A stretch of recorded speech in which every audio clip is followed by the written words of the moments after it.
परमेश्वरको वचन दुई धारे तरबार छ, त्यो कुरो सबैलाई थाहा छ। त्यसैले हामी परमेश्वरको वचनबाट परिवर्तित हुन चाहन्छौँ।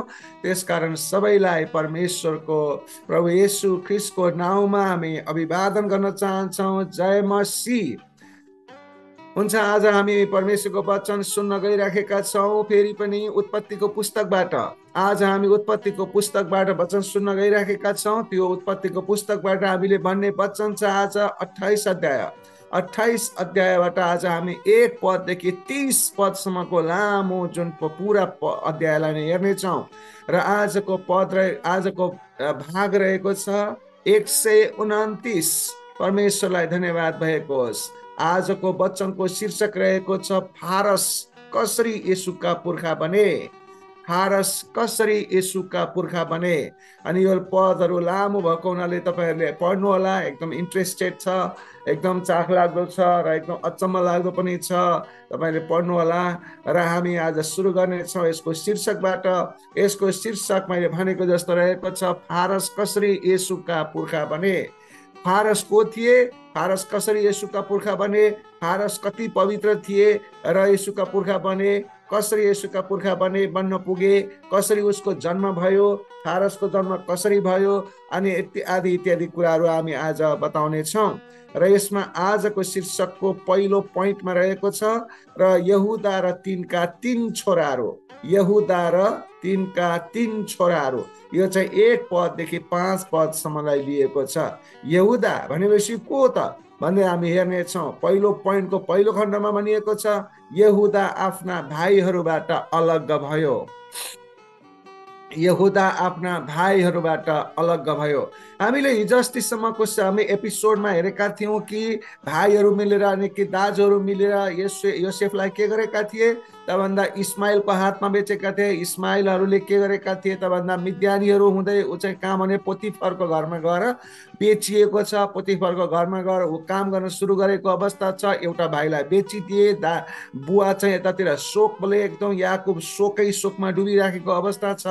अनि यो अवस्था भएको कुरा हामी देख्दछौँ। र यो 1 पहिलो खण्डमा भनेको कुरा के छ भन्दा लेयाका 6 जना सन्तान थिए। ती 6 जना सन्तान मध्ये यो के हो त भन्दाखेरि यो यहुदा भने चौथो सन्तान हो। यो चौथो सन्तान थियो। यसले के विचार गरौँ, अहिलेसम्म यहुदाको केही कुरा हामीले सुनेका छैन। अनि कि उसले के गर्दैछ यहुदा चौथो छोराले त भन्दा अरू दाजुभाइहरूसँग छुट्टै बसेको छ। आफ्नो छुट्टिएर बसेको अवस्था छ। अनि यो छुट्टिएर बसेको अवस्था भएकोले यसले महान व्यक्तिको रूपमा आफूलाई परिचित गरेको थिएन। अब जुन प्रकारको योसेफलाई दासत्वमा बेच्नलाई पठाइदिउँ, नमारौँ, बरु योसेफलाई दासत्वमा बेचिदिउँ भनेर सल्लाह दिने व्यक्ति पनि यही थियो भन्ने कुरा उत्पत्ति 37को 26ले बताउँदछ। यानि कि योसेफलाई मार्न खोजेका थिए। मार्नु रक्तपात गर्नु हुँदैन, बरु यसलाई बेचिदिउँ, पठाइदिउँ, नमारौँ, दुःख नदिउँ, उतै दुःख पाओस् भनेर योसेफलाई उता दासत्वमा बेच्नको लागि सल्लाह सुझाव दिने मध्येको मुख्य मान्छे यहुदा नै रहेको हामी बुझ्दछौँ। त्यसै पहिलो पोइन्टको दोस्रो खण्डले भन्दछ यहुदाको अधर्मी विवाह। अनि उसले के गर्यो त भन्दाखेरि यहुदाले एक प्रकारले अधर्मी प्रकारले मूर्खतापूर्ण प्रकारले विवाह गरेको कुरा हामी पाउँदछौँ। हुन त हामी अब्राहमले के भनेको थियो त भनेदेखि कनानीहरूसँग विवाह नगर है भनेको थियो। किनभने कनानीहरू मूर्ति पूजकहरू हुन्। कनानीहरू के हुन् त भन्दाखेरि परमेश्वरको मार्गमा आउने मानिसहरूलाई भ्रष्ट बनाउने मानिसहरूको रूपमा चित्रित गरिएको छ। तर पनि पटक पटक एसावले पनि कनानीलाई नै बिहा गर्यो। र त्यस्तै गरिकन यहाँनिर आएर हामी हेर्छौँ भने यहुदाले पनि एउटा निश्चित कनानीको छोरी देख्यो। उसको नाम सुवा थियो र त्यसलाई के गर्यो त भन्दा यहुदाले त्यही कनानी केटीसँग विवाह गर्यो। कनानी केटीसँग विवाह गर्यो, देख्यो, मन पर्यो, विवाह गर्यो। कनानी भनेको मूर्ति पूजक हो। यो यहुदा भनेको परमेश्वरको दासको रूपमा चुनिएको घरानाको छोरा हो। तर पनि उसले के गर्यो भने कनानी स्त्रीसँग विवाह गर्यो। एउटा कनानी स्त्रीसँग विवाह किन गरेको हुन सक्छ त भन्दाखेरि आफ्नै परिवारसँग विवाह गर्नलाई त फेरि 1450 किलोमिटर टाढा जानुपर्छ होला। त्यति टाढा जानुपर्छ जहाँ चाहिँ कसले भनेदेखि इसहाकले विवाह गरेको थियो, जहाँ याकुबले विवाह गरेको थियो। त्यति टाढा गएर, तर त्यति टाढा जाने यिनीहरूले इच्छा गरेनन्। त्यसकारण नजिकै छिमेकीकामा कनानी स्त्रीहरू छन्, त्यही गएर विवाह गर्यो। तर बाइबलीय हिसाबले परमेश्वरको दृष्टिले यो विवाह के थियो त भन्दा अधर्मी विवाह थियो, मूर्खतापूर्णको विवाह थियो, गर्नु नहुने विवाह थियो। यहुदाले तिनै मूर्खतापूर्ण विवाह गरेर 3वटा छोरा जन्माएको थियो। यो छोराको नाम चाहिँ के थियो भने एर, जेठाको नाम थियो ओनान, माइलाको नाम थियो सेला, चाहिँ के भने कान्छाको नाम थियो। तपाईँले यो नामहरू बुझ्नुपर्ने आवश्यक छ, एर, ओनान र सेला। अनि यहाँनिर आएर हामी हेर्छौँ निरन्तर रूपमा कनानी महिलाहरूको सँगको विवाहलाई कुलपिता यानि कि अब्राहम, इसाक, याकुबहरूसँग जोडिएका मानिस छोराछोरीहरूले यसरी कनानी महिलाहरूसँग विवाह गर्नु नहुने, उनीहरूसँग जोडिएकाहरूको बिचमा बस्न नहुने, कनानीहरूसँग सङ्गति गर्न नहुने, यो प्रकारको कुरा भनिएको थियो। तर पनि उनीहरूले के गरे त मानेनन् भन्ने कुराहरू चाहिँ यहाँ हामी देख्दछौँ। कनानीहरूसँग विवाह गर्नु हुँदैन भन्ने कुरा उत्पत्तिको 24:3, उत्पत्तिको 28:1, उत्पत्तिको 28:8 समेतले बताएको कुरा छ। कनानी छिमेकीहरूले के गरे त भन्दाखेरि इजरायलको परिवारलाई चाहिँ के गरे त भन्दा एकदम फास्ट रूपमा, द्रुत रूपमा, एकदम छिटो छिटो गरेर के गरे, भ्रष्ट बनाइराखेका थिए। उनीहरू पवित्र हुनुपर्नेमा भ्रष्ट बनाइराखेका थिए अनि उनीहरूको भविष्य भ्रष्टाचार र आत्मसातको संयोजन जस्तो देखिन्थ्यो। तिनीहरूलाई कनानबाट बाहिर ल्याउने परमेश्वरको योजना थियो, तर उनीहरू के गर्दै थिए त भन्दा कनानीसँग नै उनीहरू टाँसिएर बसेका थिए र कनानीहरूले चाहिँ के गर्दै थिए, परमेश्वरले चुनेका मानिसलाई भ्रष्ट बनाउँदै थिए। त्यस कारणले विवाह गर्दाखेरि पनि एकदमै होसियारी गरेर गर्नुपर्दछ। अनि अहिले हामीले के भन्दाखेरि कति चर्चहरूमा चुनिएका परमेश्वरका दास दासीहरूले छिटो छिटो गरेर अलि नजिकै देखिहाल्छन्, नजिकै को देख्छन्, छिमेकी छरछिमेकी देख्छन्, मनपर्छ, बिहा गरिहाल्छन्। त्यसपछि आएर हतार हतारमा विवाह गर्छन्, फुर्सदमा रोएर बस्छन्। त्यस कारणले गर्दाखेरि यसबाट हामी के बुझ्नु पर्दछ भनेदेखि विवाह गर्नलाई पनि एकदमै चाहिँ के भनेदेखि तौर तरिका मिलेको, संस्कृति मिलेको, धर्म मिलेको, व्यवहार मिलेको, त्यस्तो कुराहरू हेर्नु आवश्यक छ भन्ने कुराहरू यसबाट देखिन्छ। त्यसपछि दोस्रो पोइन्टमा छ, दोस्रो पोइन्ट 6देखि 7लाई लिएको छु। दोस्रो पोइन्टले भन्दछ तामारसँग एरको विवाह र उनको मृत्यु। तामारसँग एरको विवाह र उनको मृत्यु। यहाँ हामी हेर्दछौँ दोस्रो पोइन्टमा तामार भन्ने एउटा केटी छ, त्यो कनानी हो र उसलाई के गर्थ्यो त भन्दाखेरि यहुदाको जेठो छोराको नाम एर हो। एरले के गर्यो त भन्दाखेरि त्यो कुरा चाहिँ तामारसँग विवाह गरिदिएको छ। र यहाँ दोस्रो पोइन्टको पहिलो खण्डले भन्छ तिनको नाम तामार थियो। तिनको नाम तामार थियो। कसको नाम तामार थियो त? यो अचम्मको कुरा होइन कि यहुदाले आफ्नो छोरा एरको लागि एउटी कनानी पत्नी छनौट गर्यो। कनानी पत्नीको नाम थियो तामार। किनकि तिनले किन चाहिँ उसले चाहिँ कनानी पत्नीलाई बिहा गरिदियो त भन्दाखेरि आफै त कनानीसँग बिहा गरेको छ, छोरालाई पनि कनानीसँग बिहा गरिदियो। किनभनेदेखि अब उता ससुराली जाँदाखेरि ल यो बिहा गर भनेर भन्यो होला, कुरो मिल्यो होला, कनानीसँग बिहा गर्यो। बुवाले त कनानीसँग बिहा गर्यो भनेदेखि अनि यतातिर छोरालाई पनि कनानीसँग नै बिहा गरेको हामी पाउँदछौँ। त्यस्तै दोस्रो पोइन्टको दोस्रो खण्डले भन्छ परमेश्वरको नजरमा दुष्ट। परमेश्वरको नजरमा दुष्ट भन्नुको मतलब के हो त भन्दा एर भन्ने यहुदाको जेठो छोरो, अनि यहुदाको जेठो छोरो एर चाहिँ कस्तो थियो त भन्दा परमेश्वरको नजरमा दुष्ट थियो। र परम प्रभुले के गर्नुभयो त, ऊ दुष्ट भएको कारणले गर्दा परम प्रभुले उसलाई मृत्युदण्ड दिनुभयो। विवाह गरेको छ, पायो मृत्युदण्ड। अनि त्यसपछि हामीले एरको दुष्टता के थियो त भनेर हामीलाई थाहा त छैन, बाइबलमा त स्पष्ट लेखेको छैन, तर यति मात्रै छ कि ऊ परमेश्वरको नजरमा दुष्ट थियो भनेपछि दुष्ट थियो। तर स्पष्ट रूपमा यो पर्याप्त खराब थियो भन्ने कुरा हामी बुझ्न सक्दछौँ। किनभने साधारण सानोतिनो दुष्टतालाई परमेश्वरले क्षमा दिनुहुन्छ, तर ऊ चाहिँ निकै दुष्ट थियो परमेश्वरको नजरमा भन्ने कुराहरू हामी पाउँदछौँ। र त्यो उसको दुष्टताको लागि परमेश्वरले तुरुन्तै उसलाई मृत्युदण्ड दिएर न्याय ल्याउनु भएको कुराहरू हामी पाउँदछौँ। यस्तो समस्याग्रस्त परिवार हो यो याकुबको परिवार, त्योभन्दा पहिला इसाकको परिवार, झगडै झगडाको परिवार, समस्याले ग्रस्त भएको परिवारमा बुबा र कनानी आमासँग हुर्कनुले एरले कुनै पनि ईश्वरीय जीवन बिताउन मद्दत गरेन भन्ने हामी कुरा बुझ्नुपर्छ। ईश्वरीय जीवन जसले बिताउँदैन त्यसलाई चाहिँ त्यसको जीवन परमेश्वरको दृष्टिमा दुष्ट हुन्छ। किनभनेदेखि परमेश्वरले के चाहनुहुन्छ मानिसलाई भने ईश्वरीय जीवन जिउ। ईश्वरीय जीवन जिउँदैन, जति भलादमी भए पनि के काम ईश्वरीय जीवन जिउँदैन भने त्यो मानिस परमेश्वरको दृष्टिमा दुष्ट हुँदछ भन्ने कुराहरू हामी पाउँदछौँ। त्यस्तै गरी तेस्रो पोइन्टले भन्दछ, तेस्रो पोइन्ट मैले 8 देखि 10 पदलाई लिएको छु। तेस्रो पोइन्टले भन्दछ तामारबाट एरको सन्तान पाउन ओनानको इन्कार।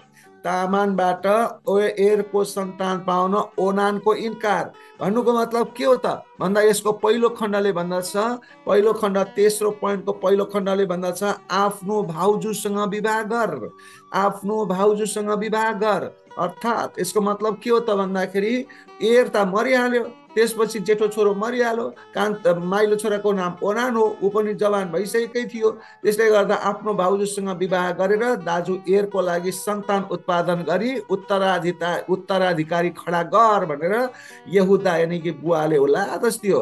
यो विवाह त्यहाँको चलन अनुसार गरिएको थियो। तर पछि गएर व्यवस्थाको पुस्तकमा हामी हेर्छौँ भने 25:5 देखि 10 मा हामी हेर्छौँ भने विवाहको बारेमा कानुनमा एउटा चाहिँ के भनेदेखि एउटा नियम बनाइएको छ, संहिता बनाइएको छ, आचार संहिता जस्तो बनाइएको छ। अनि यो चाहिँ के छ भने कस्तो छ भने यदि कुनै पुरुषले आफ्नै स्त्रीलाई सन्तान दिनु अघि नै मर्यो भने उसलाई विवाह गर्ने र छोराहरू दिनु भाइहरूको कर्तव्य थियो। भनेको मतलब के भने जुन दाजुले विवाह गरेको थियो भाउजूको बच्चा नभइकन दाजु बित्यो भने त्योभन्दा अर्को भाइले उसँग विवाह गरेर बच्चा पाउनु पर्ने थियो। त्यो पाएको बच्चा जुन भाइबाट पाएको बच्चा चाहिँ के हुने थियो भने दाजुकै हुने थियो। दाजु मरेर गए तापनि दाजुकै बच्चा कहलाइने थियो, भाइको बच्चा कहलाइने थिएन। त्यो बच्चालाई मृत्यु भएको भाइको छोरा मानिन्थ्यो, किनभने जीवित भाइले मात्र आफ्नो ठाउँमा काम गर्थ्यो। तर यहाँनिर ओनारले के विचार गर्यो त भन्दाखेरि भाउजूसँग विवाह गरेँ मैले र बच्चा भयो भनेदेखि त्यो त दाजुकै बच्चा हुन्छ, मेरो त हुँदैन, उत्तराधिकारी त दाजुकै हुन्छ, म उत्तराधिकारी दाजुको उत्तराधिकारी बनाउन चाहिँ म किन लागि पर्ने भन्ने उसले त्यसरी सोच्यो। अनि त्यसरी सोचेको हुनाले गर्दाखेरि मृतक दाजुको नाम कायम होस् भन्ने उसले चाहँदैन थियो। तर यो पनि थियो कि विधवाले उसको समर्थन गर्न बच्चा पाउनु पर्ने थियो र त्यो के भनेदेखि एकचोटि विवाह भइसकेपछि त्यसैबाट उसले त्यसैको सन्तानबाट बच्चा पाउनु पर्ने थियो। त्यो बेलाको त्यो चलन यानि कि संस्कृति त्यो बेलाको थियो। यसबाहेक उसले सम्भवतः आफ्नो बाँकी जीवन एउटा असहाय विधवाको रूपमा बाँच्ने थिइन्। अर्थात् जुन महिलाको बच्चा नभइकन उसको श्रीमान मर्छ भने उसको देवरसँग उसले विवाह गर्नुपर्ने छ। विवाह गरिसकेपछि उसबाट आएको बच्चा दाजुकै बच्चा हुनेछ। त्यो दाजुको बच्चा पाइसकेपछि उसले जिन्दगीभरि विधवाको रूपमा बस्नुपर्ने छ। त्यो बच्चाकै मुख हेरेर स्याहार गरेर उत्तराधिकारीको रूपमा हुर्काएर बस्नुपर्ने किसिमको संस्कृति नियम चलन त्यहाँनिर थियो। अनि यसरी आएर हामीले व्यवस्थाको 25:5 देखि 10 मा हामीले फेरि पनि हेऱ्यौँ भनेदेखि के पाउँछ भने जुन देवरले भाउजूसँग विवाह गर्न चाहँदैन भने उसले गएर चाहिँ धर्म गुरुहरूलाई उजुर गर्नुपर्ने थियो। धर्म गुरुहरूले गएर सम्झाउँथे त्यो भाइलाई, किन गर्दैनस् है भाउजूसँग विवाह, त उसलाई चाहिँ बच्चा चाहिँदैन नि दाजुको तर्फबाट भन्नु पर्थ्यो। उसले होइन म गर्दै गर्दिनँ भन्यो भने चाहिँ गर्दै गर्दिनँ भाउजूसँग भन्यो भने चाहिँ नियम के थियो त त्यो बेलामा भन्दाखेरि त्यही देवरको खुट्टाको जुत्ता फुकालेर अनि त्यो भाउजूले त्यो उसको जुत्ता फुकाल्ने अनि त्यसपछि देवरको मुखमा थुकिदिने र त्यागिदिने चलन थियो। र अनि त्यसलाई चाहिँ के त भन्दा जुत्ता फुकालेको सन्तान भनेर चिनिन्थ्यो। जुत्ता फुकालेको सन्तान भनेर हामी हेऱ्यौँ भने नाओमीको केसमा पनि हामी त्यो पाउँदछौँ। त्यस्तै गरिकन त्यो बेलाको चलन त्यो थियो। अनि यहाँनिर आएर ओनानले चाहिँ के गर्यो त भन्दाखेरि तेस्रो पोइन्टको दोस्रो खण्डमा भन्दछ ओनानको ट्रिक भनेको मतलब के भने ओनानले अब ट्रिक रच्यो। के ट्रिक रच्यो त भन्दाखेरि विवाह गर्यो तर उत्तराधिकारी दिएन। विवाह चाहिँ गर्यो, उत्तराधिकारी दिएन। आफ्नो भाइलाई उत्तराधिकारी दिनुपर्छ भनेर जब उसले त्यहाँको चलन अनुसार संस्कृति अनुसार उसले आफ्नो भाउजूसँग विवाह गर्यो, विवाह पछिको सहवासमा उसले के गर्यो त भन्दा जमिनमा उत्सर्गन गरिदियो। जमिनमा उत्सर्गन गरिदियो भनेपछि उनीहरू श्रीमान श्रीमती त भए, अनि भाउजूसँग त विवाह गर्यो तर बच्चा हुँदैन। अब के गर्ने, ओनानले आफ्नो मृत दाजुको लागि बुवा भएर सन्तानको जिम्मेवारी प्रयोगको रूपमा लिन अस्वीकार गर्यो। अनि उसले के गर्यो त आफ्नो भाउजूसँग एउटा यौन सन्तुष्टिको एउटा साधन मात्रै बनायो र त्यसलाई, तर उसले तामारलाई, अनि कि भाउजू भनेको तामारलाई उसले जुन प्रकारको छोराको लागि समर्थन गर्नुपर्ने थियो त्यो समर्थन गरेन र भाउजूबाट के भएन, दाजुको लागि छोरा नै जन्मिएन, भाउजूको लागि छोरा नै जन्मिएन।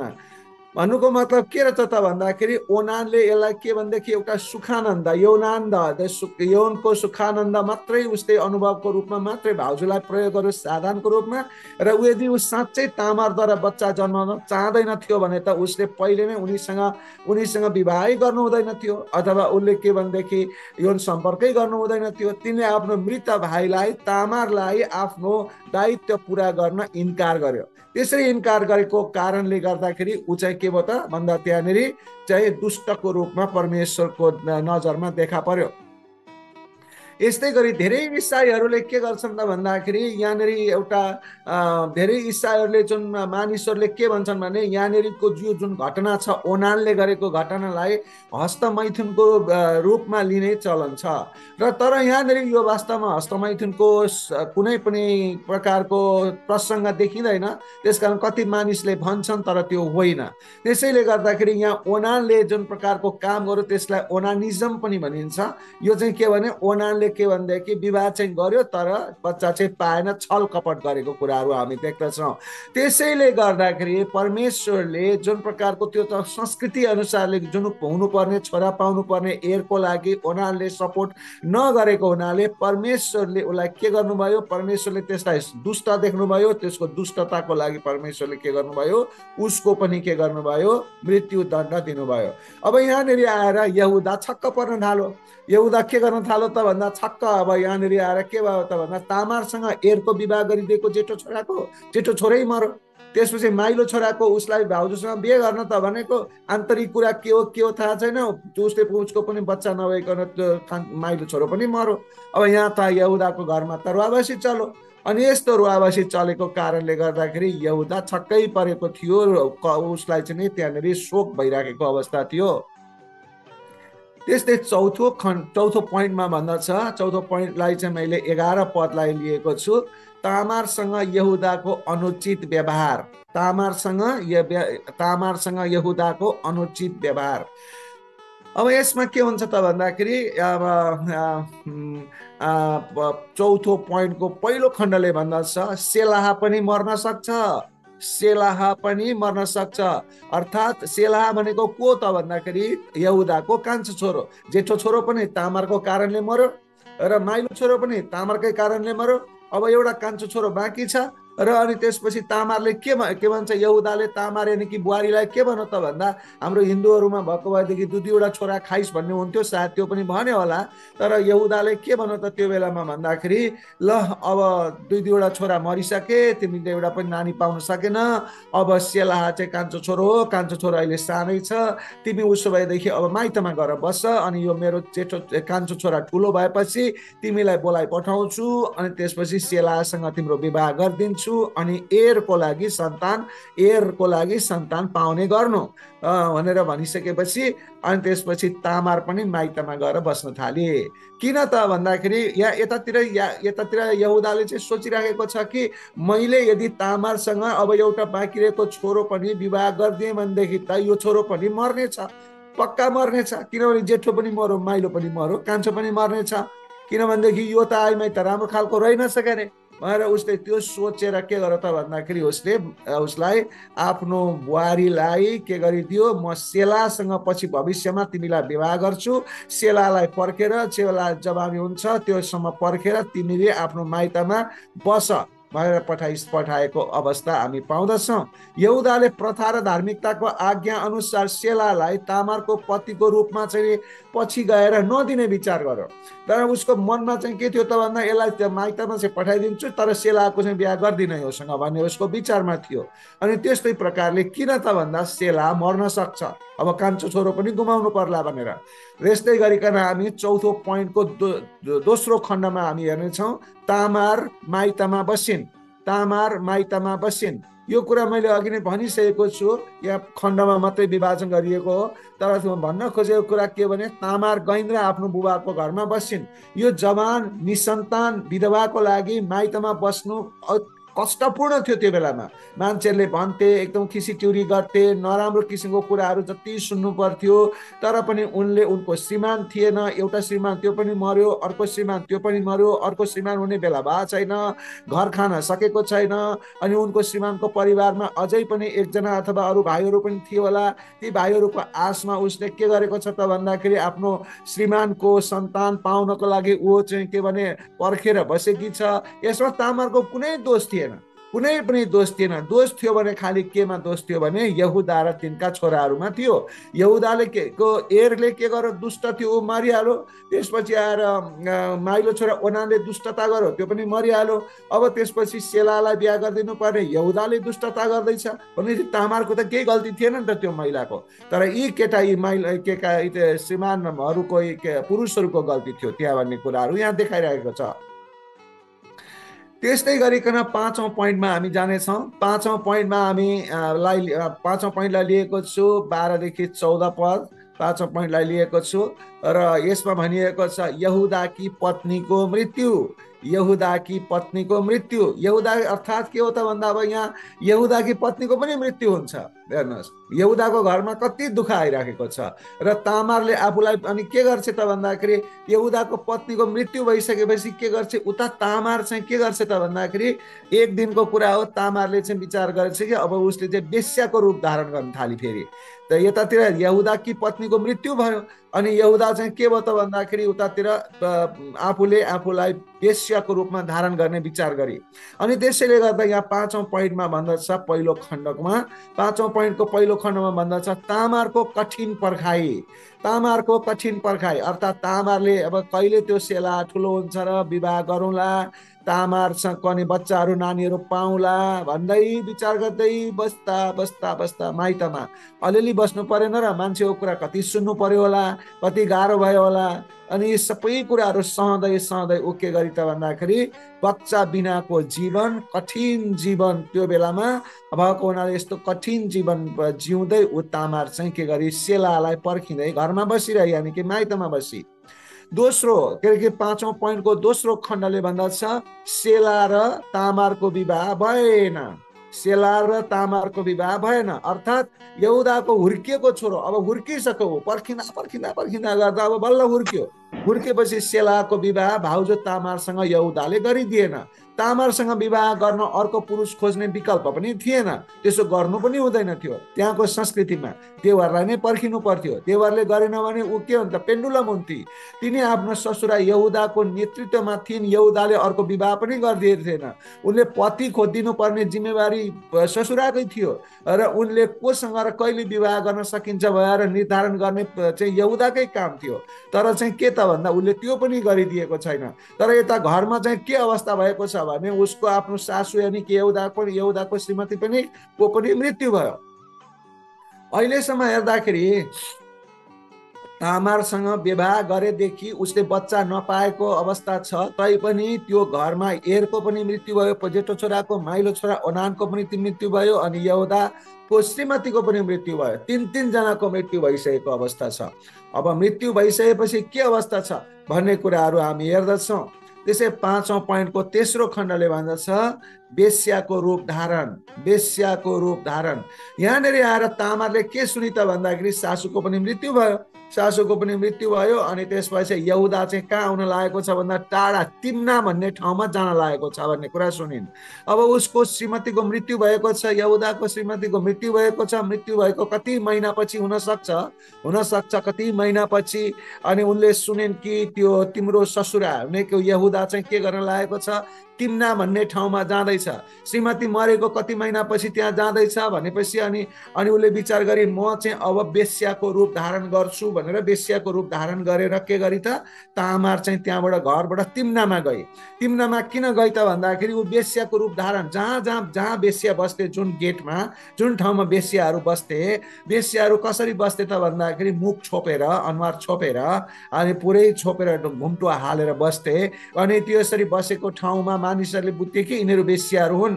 अनि यौन सम्पर्क गर्नु पर्यो भनेदेखि बोलाउ गर अनि के दिनुपर्ने हो देऊ भनेपछि त्यही त होइन तर दिएर गर भन्ने किसिमको त्यहाँनिर प्रचलन पनि थियो। त्यस कारणले गर्दा उसले के विचार गरी तामारले भने म बेश्याको रूपमा गएर बस्छु भएर चाहिँ के भनेदेखि बेश्याको रूपमा त्यो गेटमा गएर बेश्याहरू बस्ने ठाउँमा ऊ चाहिँ गएर बसेपछि अब याकोब घुम्दै घुम्दै त्यही तिम्ना भन्ने ठाउँमा आइराखेको थियो। कुनै काम विशेषले तिम्ना भन्ने ठाउँमा आइराखेको थियो। अनि त्यो बेश्या बस्ने ठाउँमा चाहिँ के भनेदेखि एकजना बेश्या बसिराखेको देख्यो। देखिसकेपछि अनि उसको आफ्नो श्रीमती पनि बितेको कति महिना भइसकेको थियो। उनले बेश्यालाई यसो हेऱ्यो अनि बेश्यालाई बोलाएपछि के भन्छ भनेदेखि जाने हो भन्यो। अनि जाने हो भनिसकेपछि अहिले काठमाडौँमा पनि भन्छन् नि जाने हो आउने हो यताउता भन्छन् नि। हो त्यस्तो गरेर अनि यहुदाले भन्यो जाने हो मसँग भनेर भन्यो। भनिसके विवाहको लागि होइन, उनीहरूको एकछिनको लागि उनीहरू चाहिँ भनिसकेपछि नि तामारले चाहिँ के विचार गरेको थियो, उसको उद्देश्य चाहिँ के थियो त भन्दा ऊ रियल बेश्या होइन तर ऊ चाहिँ तामार चाहिँ के भनेदेखि यहुदाले आफ्नो छोरोसँग व्यवहार नगरिदिएको हुनाले गर्दाखेरि ऊ प्रताडित भएकी थिए र अनि उसले चाहिँ आफ्नो ग्राहकको रूपमा यहुदालाई नै फसाउने कुरो विचार गरेकी थिए। र अनि त्यसपछि त्यो भयो पनि यहुदासले। अनि त्यसपछि त्यहाँ के भयो त भन्दाखेरि भेटिसकेपछि के भयो त भन्दाखेरि त्यहाँनिर कुराकानी भयो र 6औं पोइन्टमा भन्दा छ 15 देखि 18 सम्ममा। 6औं पोइन्टमा 15 देखि 18 तामारको यहुदासँग यौन सम्बन्ध।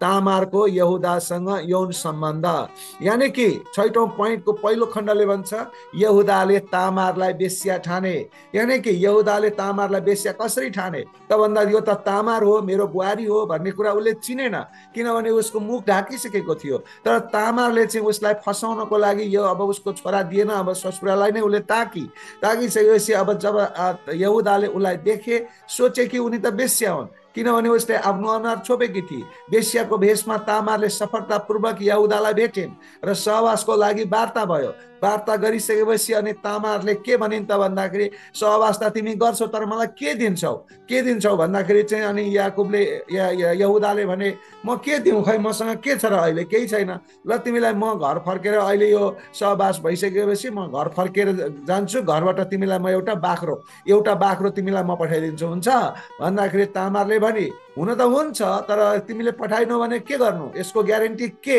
भनेर चाहिँ यस्तो किसिमको कुरा चाहिँ तामारले गर्न लागि। त्यसैले 6औं पोइन्टको दोस्रो खण्डमा भन्दछ यहुदाले तामारलाई दिएको जमानी भन्नुको मतलब के हो त, जब तामारले यहुदासँग कुनै दसी मागी, जमानी मागी अथवा कुनै चिज मागी तब तिनले आफ्ना सामानहरू मागी। केही छैन मसँग भन्दाखेरि यहुदासँग के थियो त भन्दाखेरि 3वटा कुरा रहेछ।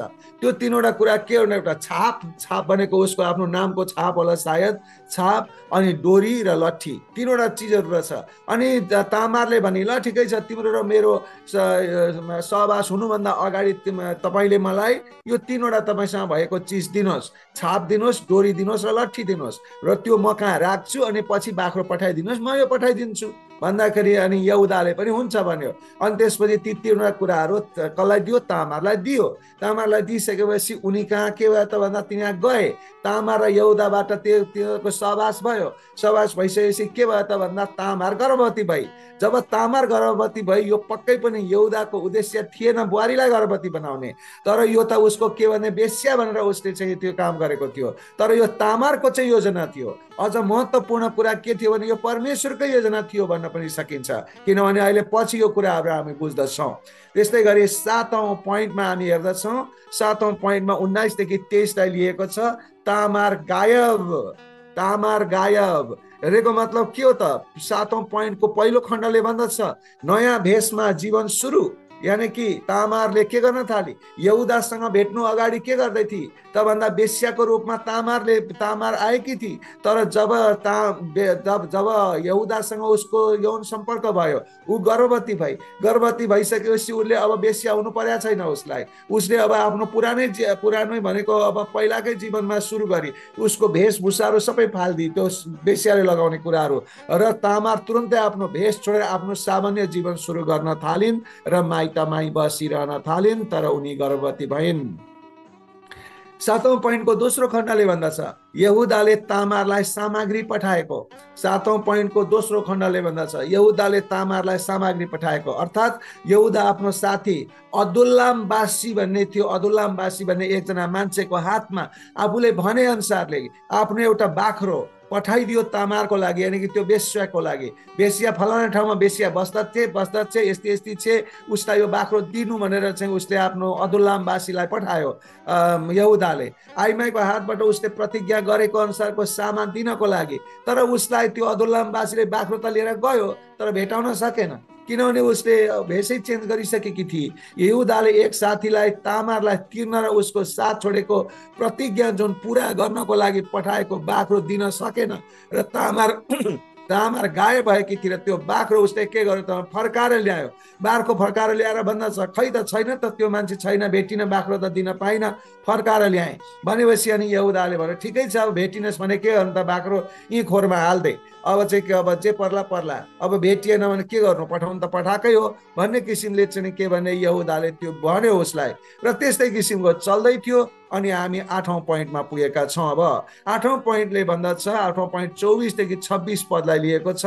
8औं पोइन्टले भन्दछ तामारलाई प्रमाणित गरियो र यहुदालाई हप्काइयो।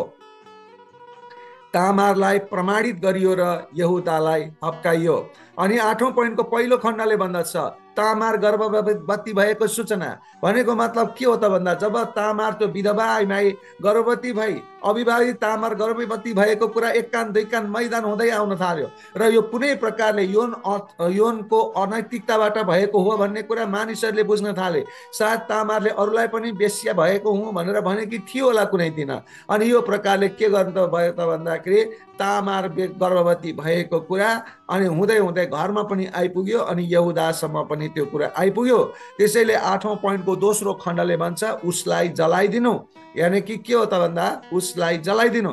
यहुदाले के गर्यो त भन्दा जब त्यो कुरा सुन्यो, आफ्नो दुई पुत्र छोराहरूको विधवा पत्नी तामारको जुन प्रकारको वास्ता गरेन उसले, र वास्ता नगरे तापनि उसले वेश्या भएर अथवा के भएर अनैतिक सम्बन्ध गरेर उसले गर्भवती भएछ।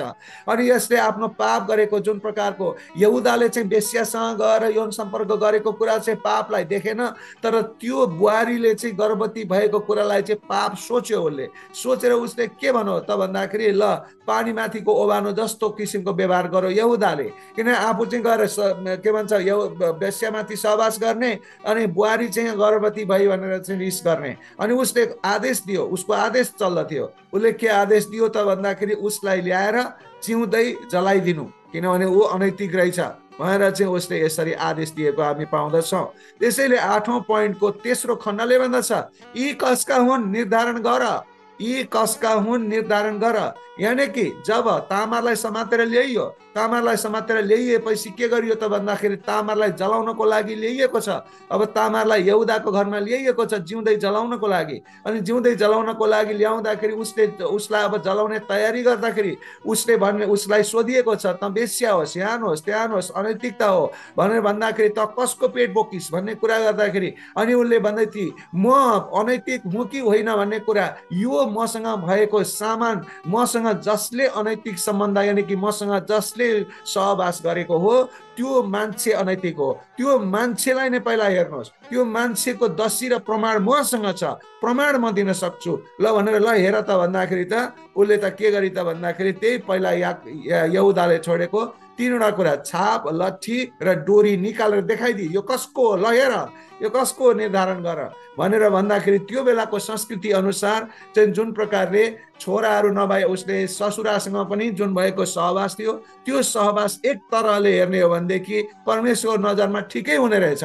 अनि त्यो प्रकारले उसले देखाइदिइसकेपछि सबैले हेरे, यो त अनि याकुबले यहुदाले सम्झ्यो, ओ यो त मेरै बुहारीसँग मैले सहवास गरेको छु भन्ने उसले बुझ्यो।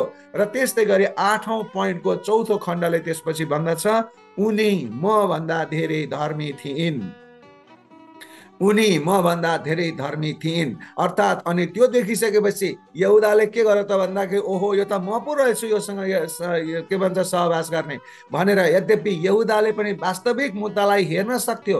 आफ्नो अन्तिम छोरा सेला मार्फत तामारलाई छोरा उपलब्ध गराउन नसकेकोमा तिनको गल्ती थियो। तिनले भनेको थियो पहिला जुन प्रकारले म तिमीलाई सन्तान मेरो छोरासँग विवाह गराइदिन्छु भनेर भनेको थियो, तर यता परमेश्वरले चाहिँ तामारलाई नै छानिसक्नु भएको रहेछ। तामारकै सन्तानबाट प्रभु येशू आउनु पर्ने रहेछ। परमेश्वरको योजनामा कसरी मान्छेलाई चलाइरहनु भएको हुन्छ भन्ने कुराहरू यसबाट हामी थाहा पाउँदछौँ। तपाईँ हामीलाई पनि परमेश्वरले कसरी चलाउनुहुन्छ भन्ने कुराहरू हामी त्यो यो अनुसारबाट सिक्न सक्दछौँ। परमेश्वरले चलाउनुहुन्छ, परमेश्वरको योजना छ भन्दैमा आफ्नो तरिकाले चल्नु हुँदैन, तर यो कुरा हामीले बुझ्नु आवश्यक छ। त्यस्तै गरिकन 9औं पोइन्टमा भन्दछ, 9औं पोइन्ट अनि के अन्तिम पोइन्ट हो यो, 9औं पोइन्टमा भन्दछ, 9 पोइन्ट 27 देखि 30 पदलाई लिएको छ। 9औं पोइन्टमा भन्दैछ तामारका जुम्ल्याहा बच्चा, तामारका जुम्ल्याहा बच्चा। अब त्यहाँ चाहिँ के भयो त भन्दा 9 पोइन्टको पहिलो खण्डले भन्छ फारेस र जेरह, फारेस र जेरह भन्नुको मतलब हामीले हेर्दछौँ मत्ती 1:3 र लुका 3:33मा हामीले हेर्यौँ भने प्रत्येकले फारेस हो, प्रत्येक दुवै पदले के गरेको छ, फारेसलाई के गरेको छ भने येशू मसीहको पुर्खाको रूपमा सूचीबद्ध गरेको छ। परमेश्वरको यस अधर्मी अवस्थाको छोरालाई लिनुभएको अवस्था छ। फारेस र जेरह दुवैको नाम मत्तीको 1:3मा फारेस र जेरह दुवैको नाम छ, लुका 3:33मा फारेसको नाम छ। अनि यो चाहिँ फारेस भनेको चाहिँ विशेष गरेर के भन्दाखेरि परमेश्वरले मसाया आउने वंशावलीमा उसको पनि नाम, दुवैजनाको नाम, विशेष फारेसको नाम त्यहाँ चाहिँ उपलब्ध गराइएको छ। परमेश्वरको योजना त्यसरी छ। परमेश्वरले यस अधर्मी मानिसहरू, अधर्मी अवस्थाको छोरालाई पनि लिनुभएको छ। उहाँले कसरी लिनुभयो त भन्दाखेरि उहाँले मसीहको पारिवारिक श्रृङ्खलामा कसरी राख्नुभयो, यो तथ्यको बावजुद न त यहुदा राम्रो भएर हो, न त यहुदा असल भएर हो, न त तामार ईश्वर भक्ति भएर हो, न त एर असल भएर हो, न त ओनान असल भएर हो, न त सेला असल भएर हो, न कोही मान्छे असल र ईश्वर भक्ति भएर हो। सबै मान्छे त खराबै छन्, तर खराबलाई के आवश्यक पर्छ? परमेश्वरले भन्नुहुन्छ खराब गर्ने मानिस भनेको पापी मानिस हो। पापी मानिसलाई के को आवश्यकता पर्छ त भन्दाखेरि परमेश्वरको अनुग्रहको आवश्यकता पर्छ। त्यसैले यो अनुग्रहको अद्भुत उदाहरण हो। परमेश्वरले दिनुभएको यी पापी मानिसहरूको लागि दिएको अद्भुत उदाहरण परमेश्वरको अनुग्रह हो। त्यसकारण आज तपाईँ हामीले पनि जतिसुकै पाप गरे ताभए नि परमेश्वरले तपाईँ हामी यदि परमेश्वरको छनौटमा परेका छौँ भने परमेश्वरले तपाईँलाई अनुग्रह गर्नुहुन्छ, उहाँले आफ्नो मार्गमा ल्याउनुहुन्छ। परमेश्वरले जसरी तपाईँलाई अहिले अनुग्रह गरेर आफ्नो मार्गमा ल्याउनु भएको छ, अब तपाईँले परमेश्वरलाई छोड्न सक्नुहुन्छ होला, तर परमेश्वरले तपाईँलाई छोड्नुहुन्न। अनि यो प्रकारको परमेश्वरको योजना तपाईँको र मेरो जीवनमा पनि छ। त्यसैले परमेश्वर तिनीहरूलाई चुन्नुभयो। तिनीहरूका के गर्नुभयो त कामहरूको बावजुद, कामहरूले गर्दा त होइन, तर दुवै मसीहको रेखामा, दुवैजनालाई मसायाको रेखामा हुन परमेश्वरले छुटकाराको योजना उनीहरूको नाम पनि दर्ज गरिदिनु भयो। हालेलुया। पापी मानिसहरूलाई पनि दर्ज गरिदिनु भयो। ती कस्ता मानिसहरू थिए त तपाईँ त्यहाँ हेर्नुहोस्, फारेस र जुन प्रकारको जेरह भन्ने मानिस छ। फारेस मसीहको लाइनमा आएको कसरी त, फारेसको जन्म कसरी भयो? अब हामी हेरौँ फारेसको जन्म कसरी भयो अन्तिम खण्डमा। अनि भाइ उसको जुन प्रकारको फारेस, अब त्यहाँ जन्मिने बेलामा सुनैनीले हेर्दै थिए, जन्मिँदै थिए, निस्किँदै एउटाले फुत्त हात निकाल्यो, एउटाले फुत्त हात निकालेर जन्मिसकेको सुनेको छैन, हात निकालो। अनि त्यसपछि आएर सुनेनीलाई थाहा थियो यहाँ दुईटा बच्चा छ भनेर। सुनेनीले के गरी उसको हात फ्याट्ट निकालेको बेलामा उसले के गरी त सुनेनीले भने हातमा एउटा धागो बाँधी, धागो बाँधेर के भनी भने यो चाहिँ जेठो छोरो है भनेर बाँधिसकेपछि ऊ जन्मिनु पर्ने बेलामा उसले त के गर्यो त भन्दा हात भित्र भुत भित्र लगेर तान्यो, भित्र तान्यो, हरायो, हातै छैन। अब हातै छैन, अब के गर्ने? अब सुनेनी दङ्ग परिसक्यो। फेरि उसलाई व्यथा लागेको लागेछ, आमालाई तामरलाई लागेको छ।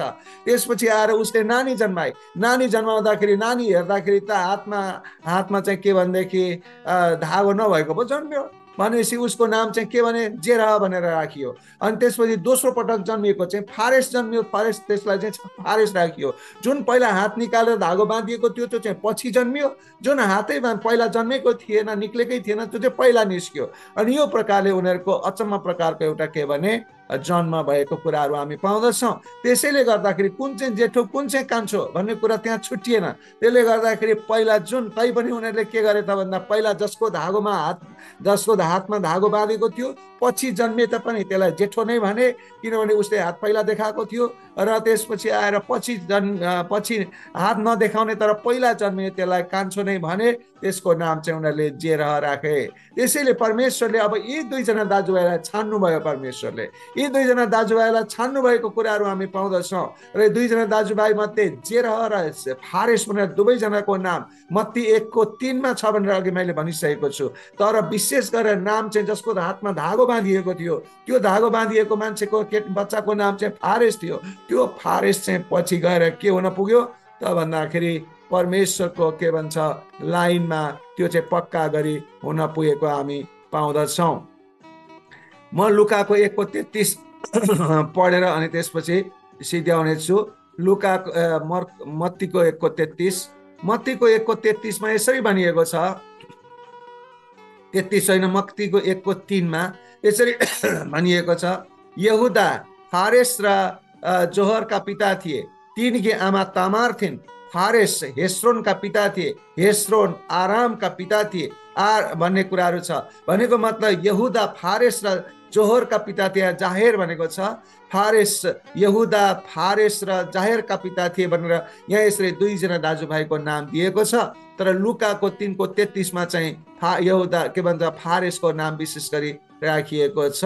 त्यस कारणले गर्दाखेरि यहाँनिर आजको वचनबाट हामी के थाहा पाउँछौँ, के बुझ्दछौँ त भन्दा परमेश्वरको योजना हामीले राम्रो नराम्रो जस्तो देखे तापनि परमेश्वरले मानव जाति पापी भएको हुनाले तिनै पापी मानिसहरूलाई प्रयोग गर्दै अनुग्रह गर्दै उनीहरूसँगै सहकार्य गर्दै मानिसहरूको मुक्तिको लागि परमेश्वरले आफ्नो अनुग्रह निरन्तर मानिसहरूमाथि खन्याइरहनु भएको छ। त्यसकारण यस्तो किसिमको अनुग्रह तपाईँ हामीमा पनि परमेश्वरले खन्याउनुहुन्छ र यस कारणले गर्दाखेरि कि परमेश्वर अनुग्रही र विश्वासयोग्य हुनुहुन्छ। हालेलुया। त्यसले गर्दा आज हामी यो कुरा बुझ्न सक्दछौँ कि फारेस कसरी यहुदाको छोरो फारेस कसरी भयो अनि यहुदाको छोरो फारेस कसरी प्रभु येशूको वंशावलीको लाइनमा उसको नाम दर्ज गरियो, यानी कि उसकै सन्तानहरूद्वारा कसरी प्रभु येशू मसायाको रूपमा चाहिँ पृथ्वीमा आउनुभयो भन्ने कुरा र परमेश्वरले कसरी हामी माथि जुन प्रकारको मानवता एउटा पापमय स्वभावमा छ, मानिस पापी भए तापनि कसरी यी पापी मानिसहरूलाई परमेश्वरले प्रयोग गर्नुहुँदो रहेछ भन्ने कुराको आज हामीले ज्ञान पाएका छौँ। त्यो हो परमेश्वरको अनुग्रह। त्यो अनुग्रह त्यसै कारणले हामी भन्दछौँ कि 3 प्रकारको प्युरिफिकेसन हामीले भन्दछौँ, 3 प्रकारको सेन्टिफिकेसन हामीले कुरा गरेका छौँ। त्यो चाहिँ के हो त पोजिसनल सेन्टिफिकेसन भनेर हामीले भनेका छौँ। जुन दिन हामीले परमेश्वरलाई विश्वास गर्यौँ त्यो दिन हामीलाई प्रथम पवित्रीकरण हुँदछ।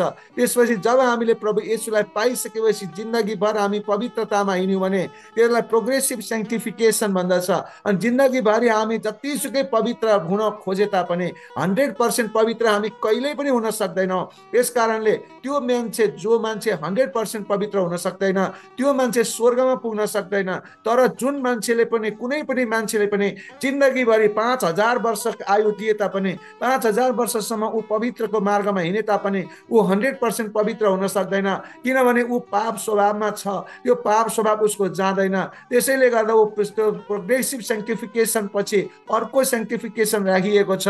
त्यो हो के भनेदेखि अल्टिमेट सेन्टिफिकेसन भन्छ त्यसलाई। अल्टिमेट सेन्टिफिकेसन भनेको के हो त भन्दा त्यो मान्छे जब जिन्दगीभरि पवित्रतामा हिँड्दछ तर पनि पुरा पवित्र भएको हुँदैन, त्यसैले ईश्वरको परमेश्वरको स्वर्गको ढोकामा ऊ पुगिसकेपछि परमेश्वरले उसले कुन प्रकारले पृथ्वीमा हुँदा कुन प्रकारले पवित्रीकरण भएको थियो अनि त्यो प्रकारले अनि अझै स्वर्गमा जाने योग्यको हुँदैन। अनि परमेश्वरले प्रभु येशूले के गर्नुहुन्छ, उसलाई आफ्नो अनुग्रहद्वारा अल्टिमेट सेन्टिफिकेसन गर्नुहुन्छ, अन्तिम सेन्टिफिकेसन गर्नुहुन्छ, उहाँको अनुग्रहद्वारा गर्नुहुन्छ। अनि यस्तै अनुग्रहद्वारा गर्ने सेन्टिफिकेसन यानि कि मानव जाति जो पापी छ, पापी मानव जातिलाई पनि परमेश्वरले आफ्नो अनुग्रहद्वारा आफ्नो कामको लागि प्रयोग गर्नुहुँदो रहेछ भन्ने कुराको यसबाट हामीले एउटा एकदमै उत्साहपूर्ण एउटा वचन हामीले शिक्षा हामीले पाएका छौँ। परमेश्वरलाई धन्यवाद भएको होस्, उहाँको विश्वास योग्यताको लागि धन्यवाद, उहाँको अनुग्रहको लागि धन्यवाद, उहाँको प्रेमको लागि धन्यवाद। उहाँले गर्नुभएका जति पनि हामी पापी मानिसहरूमाथि गर्नुभएका जति पनि कुराहरू छन्, जति पनि असल कुराहरू छन्, यी सबै उहाँले गर्नुभएका असल कुराहरू हुन्। किनभने परमेश्वरले खराब कहिले पनि गर्नुहुन्न। यी सबै परमेश्वरले हाम्रो तपाईको जीवनमाथि गर्नुभएका जति पनि कामहरू छन्, यी सबै कामको लागि आज हामी उहाँलाई धन्यवाद दिँदछौँ। र मसाया आउने कुराको परमेश्वरले यसरी फारसलाई छान्नु भएको, त्यस्तै तपाईसँग पनि परमेश्वरले तपाईलाई पनि छानेर एउटा ठुलो कार्य गर्न खोज्दै हुनुहुन्छ।